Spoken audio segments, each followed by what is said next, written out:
সূরাতুল আনকাবুত সূরাতুত তাগাবুনে 14 নং আয়াতে কারিমা মধ্যে আলোচনা করতেছে। আল্লাহ তাআলা সেই আয়াতের মধ্যে বলেছেন, ইয়া আইয়ুহাল্লাযীনা আমানু ইন্না মিন আজওয়াজিকুম ওয়া আওলাদিকুম আদুওয়ান লাকুম ফাহদারুহুম ওয়া ইন তা'ফু ওয়া তাসফাহু ওয়া তাগফিরু ফাইন্নাল্লাহা গফুরুর রহিম।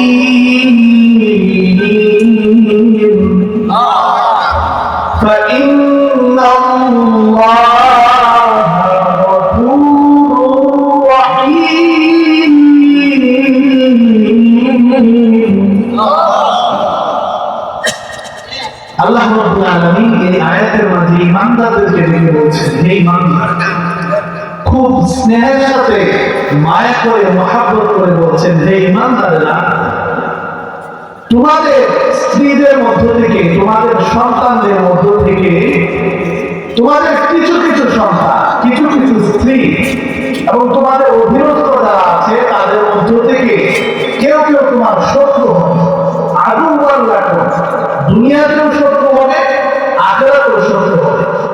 এরপর আল্লাহ তাআলা বলেন, ফাহযারুহুম, অতএব তোমরা তাদের বিষয়ে সতর্ক থাকো। কথাটা কার? আওয়াজ করে বলতে হবে, কথাটা কার? তাহলে আল্লাহ তাআলা বলেন ফাহযারুহুম, তোমরা সতর্ক থাকো তাদের বিষয়ে। সতর্ক থাকার উদ্দেশ্য হচ্ছে প্রত্যেকটা মানুষের অন্যের উপর কোনো না কোনো হক আছে, অধিকার আছে। মুসলমানের উপর হক আছে, অধিকার আছে। পিতা মাতার প্রতি সন্তানের দায়িত্ব কর্তব্য আছে, অধিকার আছে। সন্তানের প্রতি পিতা মাতার দায়িত্ব এবং কর্তব্য আছে। আওয়াজ করে বলুন, আছে না নাই? স্ত্রীর প্রতিও স্বামীর অধিকার আছে, স্বামীর প্রতিও স্ত্রীর অধিকার আছে। ভাই ভাইয়ের প্রতি অধিকার আছে, বোন বোনের প্রতি অধিকার আছে। ভাই বোনের প্রতি, বোন ভাইয়ের প্রতি অধিকার আছে না নাই? কিন্তু আল্লাহ তাআলা এখানে বলছেন, তোমাদের সন্তানদের মধ্য থেকে কেউ কেউ, তোমার স্ত্রীদের মধ্য থেকে, তোমার অধীনস্থদের মধ্য থেকে কেউ কেউ তোমার শত্রু হবে, দুনিয়াতেও শত্রু হবে, আখিরাতেও শত্রু হবে। অতএব তোমরা তাদের বিষয়ে সতর্ক থাকো, অন্যথায় তোমরা দুনিয়াতেও ধরা খাবে, আখিরাতেও তারা তোমাদের বিরুদ্ধে আল্লাহর আদালতে মামলা করবে। বলুন নাউযুবিল্লাহ। তাহলে সতর্কতার উদ্দেশ্য হচ্ছে যে সন্তানের হক আদায় করা, সন্তানের প্রতিও পিতা মাতার দায়িত্ব কর্তব্য আছে। আমরা তো সবসময় মা বাবার অধিকারের কথা শুনেছি, মা বাবার হকের কথা শুনেছি। আর মা বাবার হক এতই গুরুত্বপূর্ণ যে আল্লাহর হকের পরে, অধিকারের পরে হচ্ছে পিতা মাতার হক। সুবহানাল্লাহ। কিন্তু সন্তানেরও হক আছে, অধিকার আছে। আমরা যখন সন্তানের হক অধিকার গুলি আদায় না করি, তাহলে এই সন্তান দুনিয়াতেও আমার শত্রু হবে, আখিরাতেও শত্রু হবে। নাউযুবিল্লাহ। এজন্য আল্লাহ তাআলা বলছেন, তাদের হক তোমরা আদায় করে দাও, তাহলে তারা তোমার বিরুদ্ধে গিয়ে কোনো লাভ হবে না। যখন তোমরা হক আদায় করবে, অটোমেটিকলি সন্তান আদর্শ হবে, নেককার হবে, ভালো। এজন্য সন্তানের অধিকার আছে না নাই? আমিরুল মুমিনিন হযরত ওমর ফারুক রাদিয়াল্লাহু তাআলা আনহু, অর্ধ জাহানের বাদশা, তার মজলিসে কোনো ধরনের জুলুম চলে না, সন্ত্রাস চলে না, কোনো বাটপারি সিটারি তার দরবারে চলে না।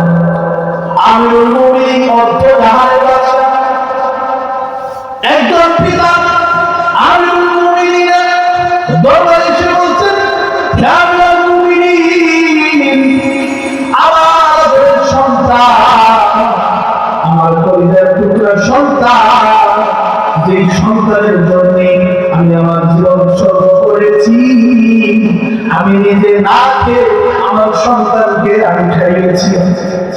আমি এমন একটা সময় চলেছে, আমি ভালো পোশাক পরে আমার সন্তানকে আমি সুন্দর পোশাক পরিধান করেছিলাম।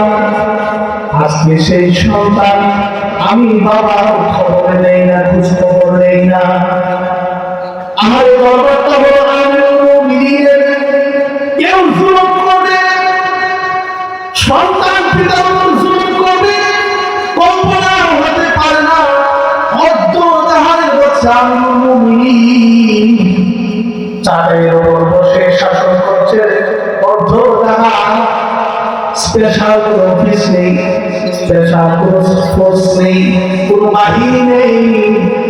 চাঁদের উপর অর্ধ জাহান তিনি শাসন করছিলেন। আল্লাহ হাবিব বলেছিলেন, আমার উম্মতেরা এমন একটা সময় আসবে, শুধু ইয়ামান থেকে একজন নারী মক্কাতুল মুকাররমায় আসবে। কোন একটা যুবক সেই নারীর দিকে তাকানোর সাহস করে পাবে না। এতটা ইনসাফ প্রতিষ্ঠিত হবে, এতটা ইনসাফ প্রতিষ্ঠিত হবে।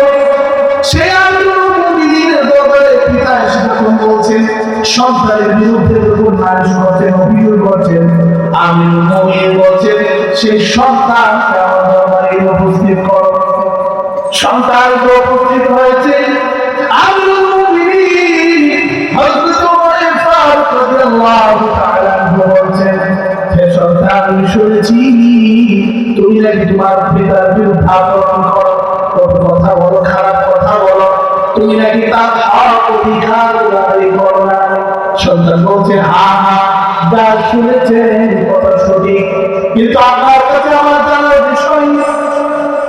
মা বাবার প্রতি সন্তানের দায়িত্ব কর্তব্য আছে। আমার জানার বিষয় হচ্ছে সন্তানের প্রতি কি পিতামাতার দায়িত্ব কর্তব্য আছে কিনা। আমিরুল মুমিনিন বলেন, হ্যাঁ হ্যাঁ, সন্তানের প্রতি পিতামাতার দায়িত্ব এবং কর্তব্য আছে। সন্তান বলছে, আমিরুল মুমিনিন, আপনার কাছে আমার জানার বিষয় হলো আমার পিতাকে আপনি জিজ্ঞাসা করুন, সে আমার হক অধিকার আদায় করেছে কিনা।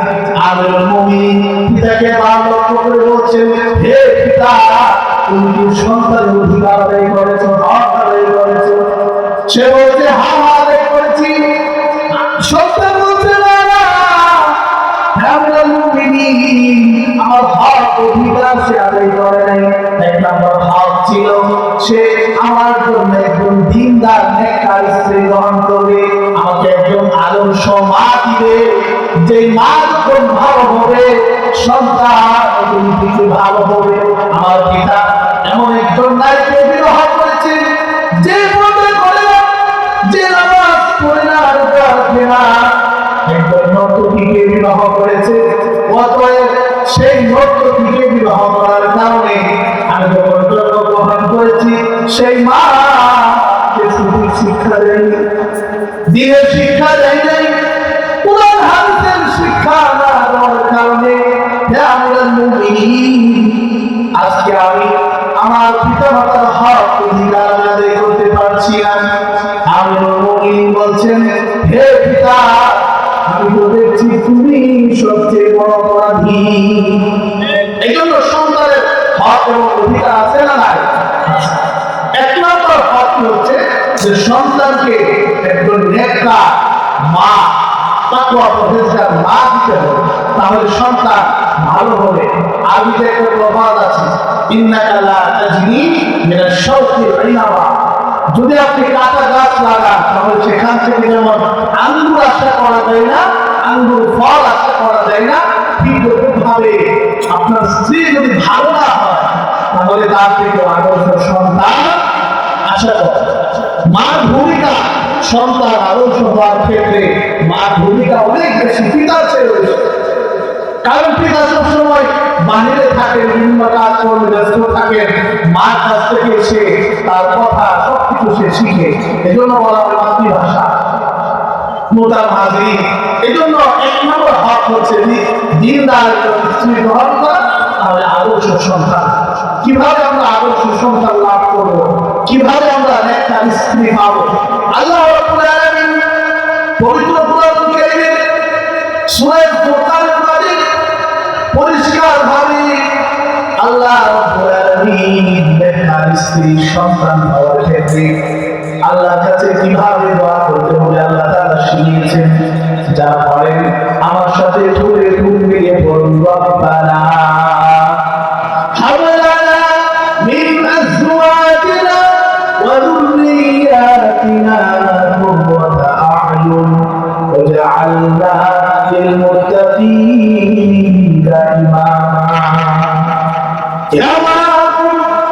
আপনি আমার স্ত্রী, আমার সন্তানকে আমার চোখের শীতলতা বানিয়ে দিন।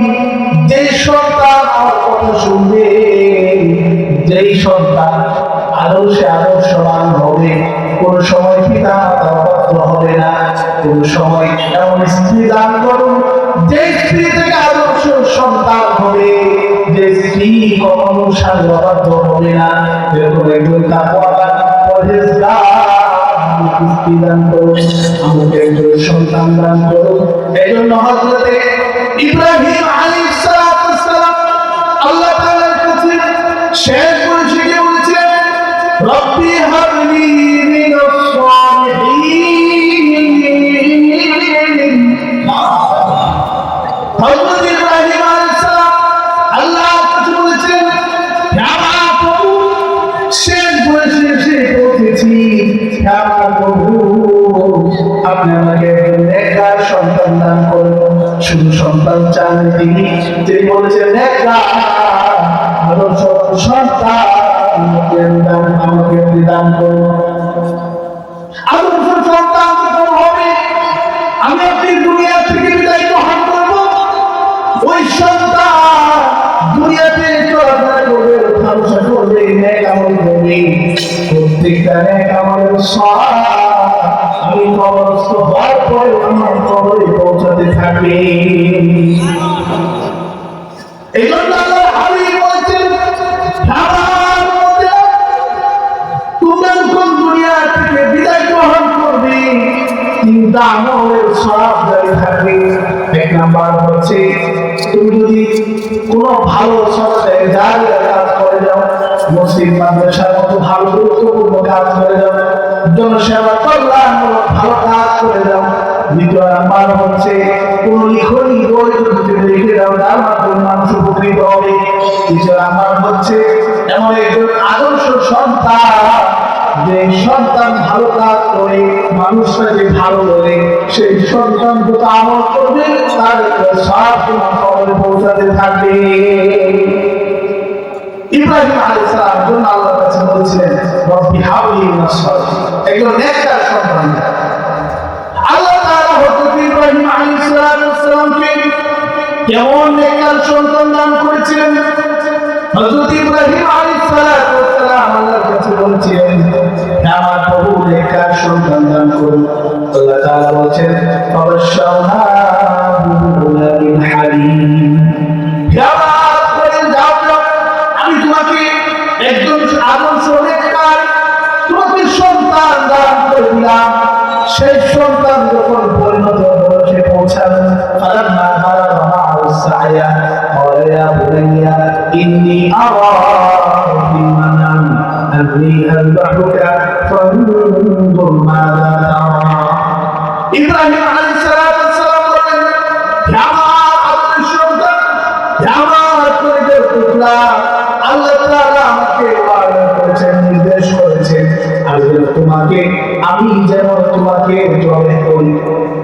ইব্রাহিম আলাইহিস সালাম সেই আদর্শ সন্তান ইসমাঈল আলাইহিস সালাম বলেছিলেন, ইয়া আবাতি ফাআল মা তু'মার সাতাজিদুনি ইনশাআল্লাহু মিনাস সাবিরিন।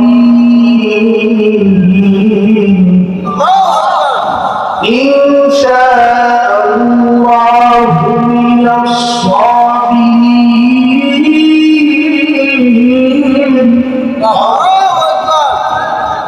হযরত ইসমাঈল আলাইহিস সালাম বলেছেন, হে আমার পিতা, এটা যদি আল্লাহর নির্দেশ হয়ে থাকে, আল্লাহর ওয়াদা হয়ে থাকে, আমার কোনো এখানে মাতারি, আমার পক্ষ থেকে কোনো আপত্তি নেই। আপনি আল্লাহর নির্দেশ পালন করে যাচ্ছেন, আপনি আল্লাহর নির্দেশ পালন করুন, আমার বিন্দু মাত্র আপত্তি নেই। তাহলে কেমন সন্তান যে পিতার জন্য নিজের জান উৎসর্গ দিতে পারে, এমন আদর্শ সন্তান আল্লাহ তাআলা তাকে দিয়েছিলেন। এই জন্য আমাদেরকে আল্লাহ তাআলার কাছে আদর্শ সন্তান, ভালো সন্তান আমাদেরকে চাইতে হবে। মার ভূমিকা বলছিলাম সবচেয়ে বেশি। আমরা যত বুজুর্গ আল্লাহওয়ালার জীবনে আমরা পড়ি, একটা জায়গায় খুব বেশি মিল পাওয়া যায়। যে বুজুর্গ হয়েছে, আল্লাহর ওলি হয়েছে, হাফেজে কোরআন বলেন, মাওলানা মুফতি বলেন, দিনের পথে ভালো কাজ করছে, এই ভালো কাজ করার পিছনে মা বাবার ভূমিকা আছে না নাই? আছে না নাই?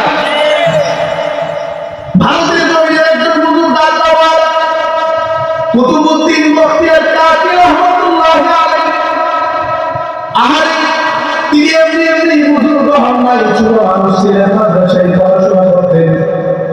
মাদ্রাসা থেকে যখনই তিনি বাসায় ফিরে এসে মাকে বলতেন, মা আমার ক্ষুধা লেগেছে, খাবার দাও। মা কতটা নেককার তাকওয়াবান ছিলেন। কুতুবউদ্দিনকে বলছে, হ্যাঁ সন্তান, আমি মা তোমাকে খাবার দিতে পারি না, আমি মায়ের কাছে কোনো খাবার নেই। যে স্রষ্টা তোমাকে সৃষ্টি করেছেন, যিনি তোমার আমার প্রভু, তোমার আমার পালনকর্তা, সেই ওদের কাছে তুমি বলো। কুতুবউদ্দিন বখতিয়ার কাকি দুরাকাত নামাজ পড়ে আল্লাহর কাছে বলছেন, আমার প্রভু আপনি আমাকে খাবার দিন, আমার ক্ষুধা লেগেছে।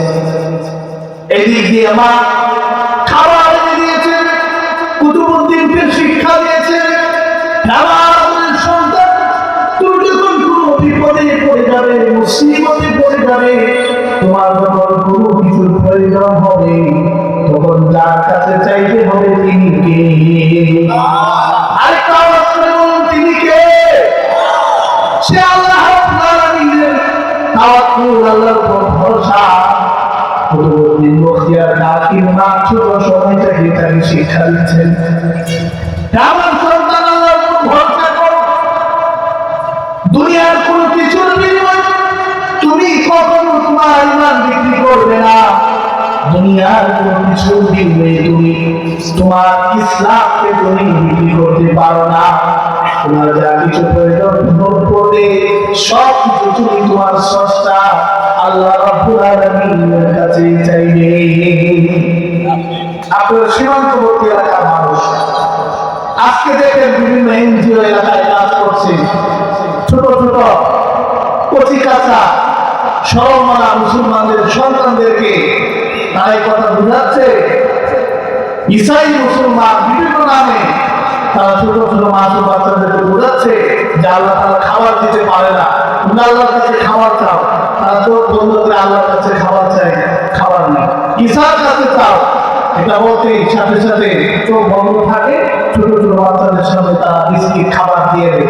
তারা এই কথা প্রমাণ করতে চায় যে ঈসাও নাকি আল্লাহ, নাউযুবিল্লাহ, তৃতীয়বারে তারা বিশ্বাসী।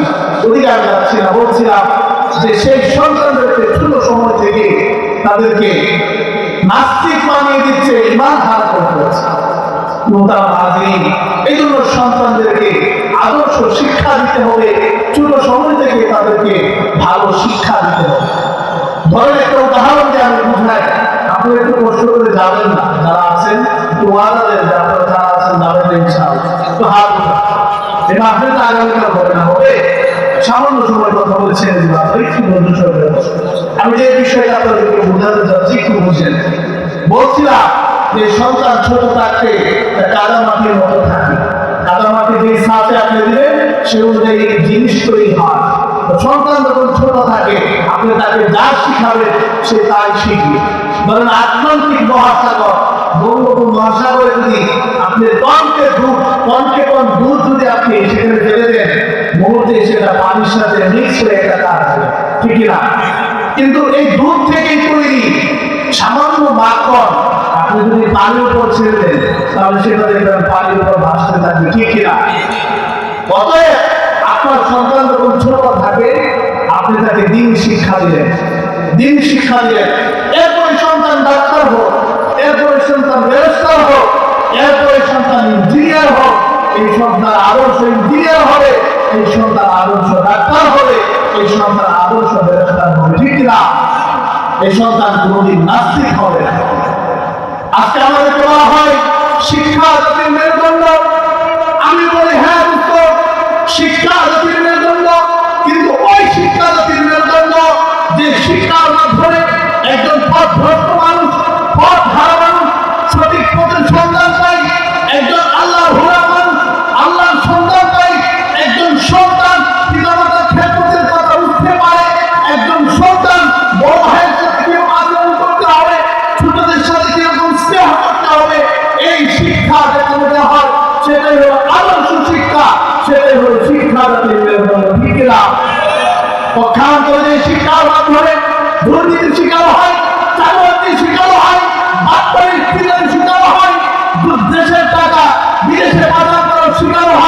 সেই শিক্ষা বের বন্ধ হতে পারে না, ঠিক কিনা? মুসলমান, আজকে আমরা সেই শিক্ষা থেকে দূরে সরে গিয়েছি, কোরআনের শিক্ষা থেকে দূরে সরে গিয়েছি। আজকে আমি আমার সন্তানদেরকে 15টি বছর পর্যন্ত আমি বিভিন্ন দুনিয়ার শিক্ষা দিচ্ছি, মাত্র 2টি বছর 3টি বছর আমরা কোরআনের শিক্ষা দিতে পারছি না। সেই সন্তান এমন একদিন আসবে যেই দিন আমাকে বৃদ্ধাশ্রমে নিয়ে রেখে আসবে, ঠিক না? এজন্য আপনারা অবশ্যই অবশ্যই আপনাদের সন্তানদেরকে আদর্শ শিক্ষা দিতে হবে, দিন শিক্ষা দিতে হবে। এরপর আপনি ব্যারিস্টার বানান, ইঞ্জিনিয়ার বানান, ডাক্তার বানান, এতে কোনো সমস্যা নেই, সে কোনোদিন নাস্তিক হবে না। এজন্য তার হাজির দিন শিক্ষার কোনো কাছে নাই, আবার করবো নাচে নাই।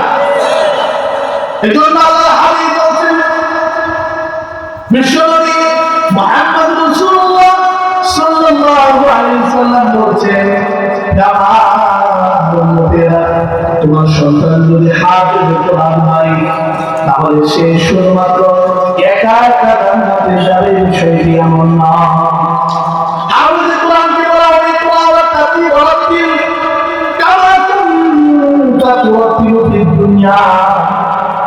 হাফেজ কোরআন দুনিয়াতে যেভাবে সুন্দর করে কোরআন তেলাওয়াত করতে, আয়াতের পর আয়াত তেলাওয়াত করতে, পৃষ্ঠার পর পৃষ্ঠা তেলাওয়াত করতে, সূরার পর সূরা তেলাওয়াত করতে, হাফেজ কোরআন আজকে তুমি একটি একটি আয়াত করতে থাকো আর একটি একটি মর্যাদার সিঁদুর অতিক্রম করতে থাকো। হাফেজ কোরআন সে বলবে, আমি যে শিক্ষা অর্জন করেছি, আমি যে আজকে মর্যাদা অর্জন করেছি, তা আমি একা অর্জন করতে চাই না, আমি একা একা জান্নাতে যেতে চাই না। আমার যে মা, আমার যে বাবা, আমার যে মা মাত্র দিন গর্ভে ধারণ করেছে, আমার পিতা যে পরিশ্রম করেছে, আমার বড় ভাই যে পরিশ্রম করেছেন, আজকে আমি তাদেরকে নিয়ে জান্নাতে যেতে চাই। এজন্য আল্লাহ হাবিব বলছেন, সে হাফেজ কোরআন কিয়ামতের কঠিন ময়দানে এমন 10 জন ব্যক্তিকে সুপারিশ করে জান্নাতে নিয়ে যাবে, যে 10 জন মানুষ জাহান্নামের জন্য আল্লাহ তাআলা ফয়সালা করে দিয়েছেন, এমন 10 জন মানুষকে সুপারিশ করে করে জান্নাতে নিয়ে যাবে। এজন্য আল্লাহ হাবিব বিশ্বনবী মুহাম্মদ রাসূলুল্লাহ সাল্লাল্লাহু আলাইহি ওয়াসাল্লাম বলেন, আল্লিমুহু ওয়া আতিমুহু কামা উম্মাতা, তোমরা শুধু একা জাহান্নামের আগুন থেকে বাঁচবে না, তোমাদের অধীনস্থ পরিবার আত্মীয়-স্বজনরা আছে, তাদেরকে জাহান্নামের আগুন থেকে বাঁচাতে হবে, তাদেরকে আদর্শ শিক্ষা দিতে হবে, তাদেরকে শিষ্টাচার ভদ্রতা শিক্ষা দিতে হবে। এটা হলো পিতার সন্তানের প্রতি পিতামাতার দায়িত্ব এবং কর্তব্য। আজকে সন্তানগুলো, এই অঞ্চলের মানুষগুলো সামান্য টাকা পয়সার বিনিময়ে এনজিওদের কাছে তাদের ইমানগুলো বিক্রি করে দিচ্ছে। পরে আলহামদুলিল্লাহ, আহারে ইসলামের যদি আপনি সাহাবীদের দিকে তাকান, কত কষ্ট নির্যাতন নিপীড়নের তারা স্বীকার করেছে, জীবন দিয়েছে, কত ইমান। বেলাল রাদিয়াল্লাহু তাআলা ঘটনা আপনারা শুনেছেন, আমি বলতে চাচ্ছি না। বেলাল রাদিয়াল্লাহু তাআলা আনহুকে উত্তপ্ত বায়ুর উপর শুয়ে পাথর চাপা দিয়ে জিজ্ঞাসা করা হয়েছিল, হে বেলাল, এখন পর্যন্ত কি তুমি মুহাম্মাদের ধর্মে থাকবে, ইসলাম ধর্মে থাকবে? বেলাল বলেছিলেন, হ্যাঁ হ্যাঁ অবশ্যই, আমার জীবন চলে যেতে পারে কিন্তু আমি ঈমান দিতে। হযরত খাব্বাব ইবনুল আরব রাদিয়াল্লাহু তাআলা আনহু, আমিরুল মুমিনিন হযরত ওমর ফারুক রাদিয়াল্লাহু তাআলা আনহু জামানায় খাব্বাবের পিঠে এরকম বড় বড় দেখতে পেলেন। আমিরুল মুমিনিন হযরত ওমর ফারুক রাদিয়াল্লাহু তাআলা আনহু বলছেন, হে খাব্বাব, এই যে তোমার পিঠে বড় গর্তগুলো দেখা যাচ্ছে, কিসের দাগ? খাব্বাব ইবনুল আরব চোখের পানি ছেড়ে দিয়ে বলছেন, আমিরুল মুমিনিন, আমি যখন ইসলামের ছায়া পড়ে এসেছি, কালিমা পড়ে মুসলমান হয়েছি, মক্কার কাফের মুশরিক বিধর্মীরা আমাকে উত্তপ্ত অঙ্গ পর্দার উপর জ্বলন্ত অঙ্গার উপর আমাকে শুয়ে দিচ্ছে, জ্বলন্ত অঙ্গার উপর শুয়ে দিয়ে বলতো, তুমি কি এখন পর্যন্ত মুহাম্মদের ধর্মে থাকবে, ইসলাম পালন থাকবে? বলতেন, আমি মুহাম্মদের ধর্ম গ্রহণ করেছি, আমি জান্নাতের ধর্ম গ্রহণ করেছি, গোটা দুনিয়াও যদি আমাকে দিয়ে দেওয়া হয় তারপরে আমি ঈমান দিতে রাজি হব না। আমাকে যদি শহীদ করে দেওয়া হয়, ইসলামের জন্য শহীদ হতে পারি, তারপরে আমি যে কালিমা পড়েছি, আমি যে রবকে বিশ্বাস করেছি, তার থেকে সামান্য পরিমাণ, একটু পরিমাণ আমি নড়াচড়া করব না। এজন্য মুসলমান ভাইরা আমার কথাগুলো মনোযোগ দিয়ে শুনলেন। সীমান্তবর্তী এলাকার মানুষ অনেক কথা আসবে, অনেক কথা আসবে। এই সামান্য অফারের বিনিময়ে আমি আপনাকে যদি ঈমান বিক্রি করে দেই, কালকে আমাদের কঠিন ময়দানে আল্লাহ চিরস্থায়ী জাহান্নামে আমাকে আপনাকে যেতে হবে। কারণ হচ্ছে যারা ঈমান না আনলে কবর যাবে, আল্লাহ তাআলা বলছেন ফাকাদ হারামাল্লাহু আলাইহিল জান্নাহ, তাদের উপর আল্লাহ তাআলা জাহান্নামকে হারাম করে দিলেন। তাদের উপর জান্নাত হারাম হলে অটোমেটিকলি তারা জাহান্নামে যাবে। এজন্য আল্লাহ তাআলা বলছেন যে ঈমান নিয়ে কবর যেতে হবে, খাঁটি মুমিন মুসলমান হয়ে কবর যেতে হবে। ভাড়া এজন্য আমরা নিজেরাও সেই জান্নাতের পথে হাঁটতে হবে, আমাদের অধীনস্থ পরিবার যারা আছে তাদেরকেও সেই জান্নাতে নিয়ে যাওয়ার চেষ্টা করতে হবে। অন্যথায় সেই সন্তান যেমন দুনিয়াতে আমাকে বৃদ্ধাশ্রমে রেখে আসবে, আমার হক অধিকার আদায় করবে না, এবং আল্লাহ আদালতেও আমার আপনার বিরুদ্ধে দাঁড়িয়ে বলবে ربنا أطعنا سادتنا وكبراءنا فأضلونا السبيلا।